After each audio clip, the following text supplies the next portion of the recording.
Hello guys, and welcome back to another episode of FIFA Career Mode. I have uploaded this one after the other two have already been uploaded, and I've got some comments suggesting that I get rid of some of the fast forwarding and maybe tell you a bit more about the team and my team selection. So starting from today, we'll be doing both of those. I'll try and cut away from any of the boring admin stuff rather than just fast forwarding through it. I think it was giving some of you maybe a bit of a headache. But we're going to be starting off now with the game against Stuttgart. So the Mercedes-Benz Arena is in Stuttgart itself. It's licensed in game. It's all looking very good. It's one I've actually been to myself when I've been on holiday in Germany. I think I saw Stuttgart against Dortmund when they were playing there. So maybe a bit of a home advantage for me in this one. So we're going to be starting off with us on the ball. We've obviously had a bad spell of form going into this. We need to get a win. Stuttgart are a fellow struggling team. I believe they were the only team that's below us. We're getting behind here, but of course it's offside. And now Stuttgart are on the attack about 10 minutes later. Some of the teams at the lower level of the German league do enjoy doing a lot of aerial passes. Stuttgart weren't one of them, but you'll see in the Augsburg match coming up, they love a aerial pass. But yeah, we go behind to the Russian Chalov in the 28th minute, and it's looking like it's going to be another loss at this point. We've not really had a shot, but now it's half time. We've not had a shot. They're 1-0 down. We can probably see what's going to happen in the second half. But hopefully Draxler can inspire us to get forward a bit better. He's got the ball here, through balls it to Pacienza, and we get so close to scoring. I don't think we could get any closer without actually scoring itself, but we didn't. He's got the ball again now, Draxler, passes it through to Pacienza, and he can smash it across the box. He's pretty good at finishing, this dude. I'm a big fan of him so far. I think he's been our best striker. But yep, 1-1. Good first half of the second half. But now Stuttgart have got the ball out wide again. You can see it's pretty late in the game. Both teams are very dead. And Silas gets it at the back. You would expect him to probably score that, especially a player like him. But he doesn't. They get it out wide again. Gonzalez again. Another deep cross. And Mendil gets away from Jorgensen. Raman's playing on the wing today rather than up front, but Mendil, like in the last match, I think he got an assist in the last episode, so he's been playing pretty well for such a low rated left back. So I've decided to leave a long clip in here because I think something pretty interesting happens. Of course, that's the only reason I leave any clips in here, but I think I do one of the best passes I've ever seen on any episode of FIFA ever, or any iteration of FIFA. So Draxler gets the ball to Pacienza, and that run from the Motondo is just amazing. I've never seen that kind of run, and then the finish is just as good. So we've got a nice late goal, and it's 2-1 against Stuttgart in a 6-pointer. Who doesn't love that? So not too much actually happened in this match other than the 3 goals. They had a couple of shots that we got saves on. We had a couple of shots from quite far away that weren't really worth including. But wow, that pass. I'm a big fan of that pass from Pacienza. Or was it Uth? I can't remember. But it was a good goal. I really enjoyed scoring that one, especially against Stuttgart. We need to beat them, otherwise they'll be getting points on us.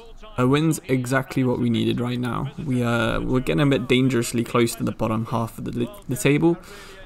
And we didn't want to lose too much manager rating and get sacked, of course, did we? So you can see here I've zoomed in on the team. In the future 2 games in this match, I do include a little cutout. But you can see we did 4-2-3-1, Draxler in the hole, Motondo and Uth on the wings. We had been playing him up front, but I think he did a bit better on the wings than playing up front. I do like having Sané and Stasic at the back, but I do believe we have to develop Kabak a little bit, especially with the amount of potential that he does have. I've seen him be linked to some Premier League clubs in this winter transfer window, but of course we're not going to be selling him anytime soon. Sané is a pretty dominant centre-back, but we've swapped him out for the Stasic here because I think we needed a bit more passing at the back from the last match. Sané is more of a classic head it away Hoofit centre-back on FIFA. He's got less pace than a Stasic and he's a bit worse on the ball. But yeah, we've got Ozapika left-back. We'll hopefully be getting Kolasinac in the winter transfer window like they did in real life. And we've got a Stasic and Kabak at the back. And Karsdorp right-back, who's been actually a pretty good right-back transfer in the first couple of games. But now we are on our way to Augsburg, which is another stadium I've been to in real life. So we're going to be playing the away team again. Augsburg do like to play long ball. They're one of the teams, like I said, do that on FIFA. But already we're getting in behind. Oot's there and Matondo's cut inside. And after 20 minutes, the first chance, I'll let you decide what the white stuff coming out of his bum is.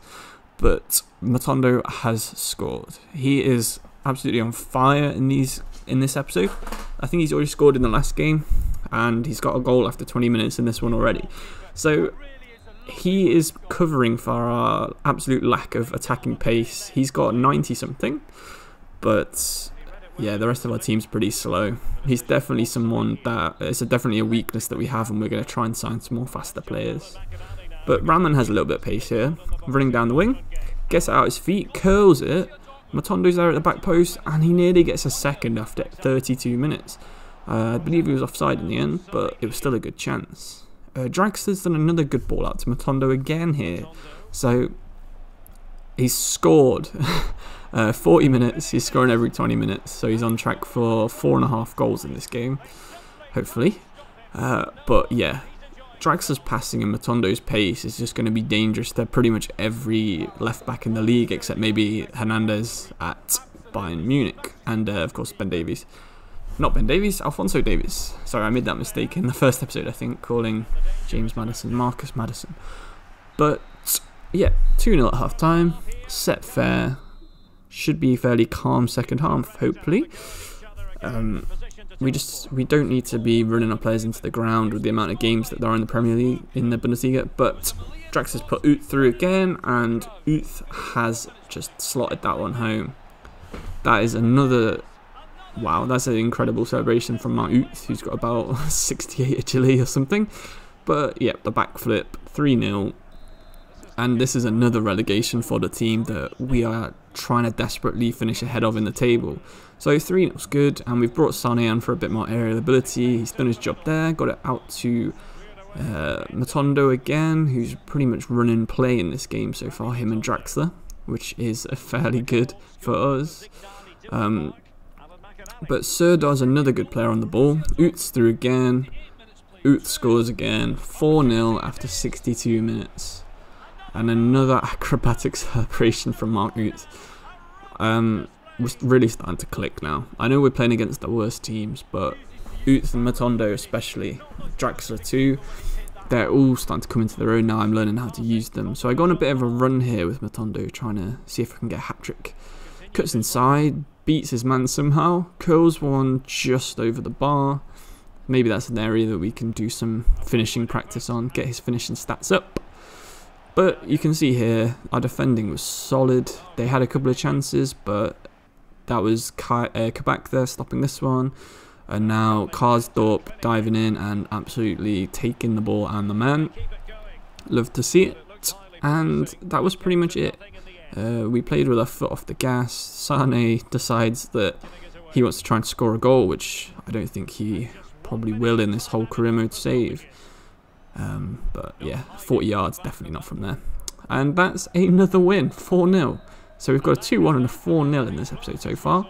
We are absolutely destroying the league. So here's the end match thing. Let me know which one you like more, the one from the first match or this one. I thought I'd put the little cutaway in there just because it's got some interesting visuals. You can see Matondo was the man of the match.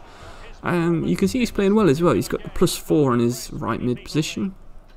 Oot's pretty good down the middle. He can't play there super well, but we're going to train him up to be a striker. I like Draxler in the hole, but if we do sign someone like Özil or Kehrer or maybe Gündogan, he might have to drop back to centre mid. So Now we are fast forwarding a little bit. Like I said, we wouldn't get to our youth reports. I do, like I said, try and keep it to 2 defenders, 2 midfielders, 2 strikers and 1 goalkeeper in the youth academy. And I was just scouting quite a lot of people here. You can see we actually had a pretty amazing player sign here called Mr. Gash.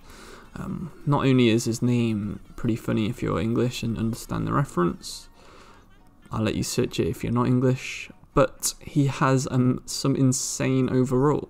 I believe it was between 58 and 73.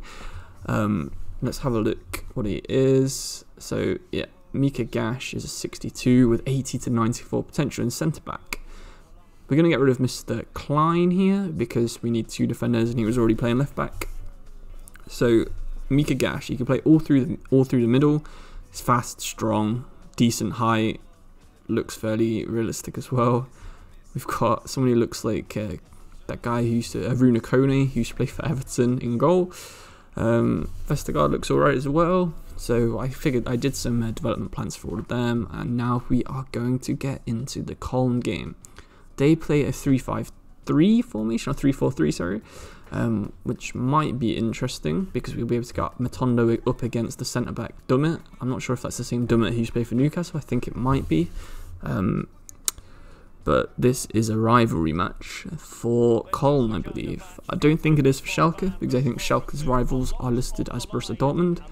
But you can see here there's a man in salmon shorts that's much too old to be wearing that kind of outfit coming through the turnstiles. And now we are back into our home stadium for the first match of this episode, sorry. And hopefully we can carry on with our attacking prowess that we've been showing in the last game. Matondo again, he's just absolutely using his pace. Raman has to be scoring that. I mean, the ball's bounced up. All he has to do is poke that over the goalkeeper. But he does possibly the weakest shot I've ever seen. And I don't know who that centre-back was for them. But our centre-back is rising highest. And he's a lot more accurate with his head than he was with his foot from 45 yards in that last match. And he's got a goal for us. Sané is 6'5", I believe. He's good in the air. So you're going to expect him to get 1 or 2 goals from corners. Just maybe not those long ranges that we tried in the last match. So now they're being all Shaolin soccer. And nearly scoring, but getting into the side netting. Fairly easy for us to defend. Draxler again on the ball. Raman using a bit of pace this time. And blazing it over, so maybe shooting practice for Raman as well. But now Herkins is through, Sané's stepped up, and then Clemens is there just to slot it home. That's just bad defending from me there, I'm afraid, rather than any skill from Koln. But again, Herkins is there, Clemens is nearly scoring again just a few minutes later, and we're getting absolutely dominated. But Draxler gets it out to Serdar, gets it back to Draxler, and then Oots through. This is a golden chance, and he doesn't miss. He rolls it along the floor straight into the corner. This guy is possibly our best striker. So we had some decent sized bids for him, and I don't think we'll be selling him unless there's one of the key players that we've got available that we do want. I've been given some suggestions in the comments. Someone mentioned Goretzka as a player that I haven't mentioned, but he's definitely one that I want. I can quickly tell you some of the players that I do have on my list. We've got Rakitic, Ozil, Goretzka, eventually Sané, but not too soon. I want to get Klasniak back in the winter transfer, but that's not looking super soon as Draxler slides in and then back heels it. That sums up Draxler on this game. Oots there, and Matondo's even scoring headers these days. Anyway, back to the team. The only thing I'm trying to find out is someone who would be at striker for us. I was thinking Kevin Volland, but I'm not too sure how likely that would be, especially with the rivalry between Schalke and Bayer Leverkusen, as our player defends it off the line. I don't know how much he knew about that, and then Rono definitely knew about that save. They get the ball here. Matondo, good tackle now. He's even playing at the back. Punch it away. This second half was mainly just them crossing the ball in, as Matondo gets it here. And how is that a penalty? I do a slow-mo zoom-in replay quickly, and he's just kicked it at me. How is that a penalty? I mean, I have no idea. And we dived the right way, but it's not saved. So I think the AI just wanted a goal there, so it kind of cheated one in. But 90 plus 2, they've got a free kick here. We just have to defend any long balls, which they don't even bother to put in. So now we have another win. This is the team we put out, same as last time really. Uth up front, Draxler, Ram and Matondo behind. Stambouli playing out of position because I think he's registered as a centre-back on here. But, you know, he's pretty good as defensive midfielder. Sané, Ospika, Karsdorp and Kabak at the back. And then Rono on the bench, Rono in goal. We could use some more depth on the bench, like I was trying to say. And we definitely need a striker or a winger. Uth's good on left mid and up front. But if we could get someone who people would like up front, let me know. But I think that's about it for today's episode. So if you have any suggestions for anything that I could improve in these videos in the future, please do let me know, and I'll try and throw them in. If you did like the video, please give me a like, and if you want to see more in this series, feel free to subscribe too. But thank you for watching, and goodbye.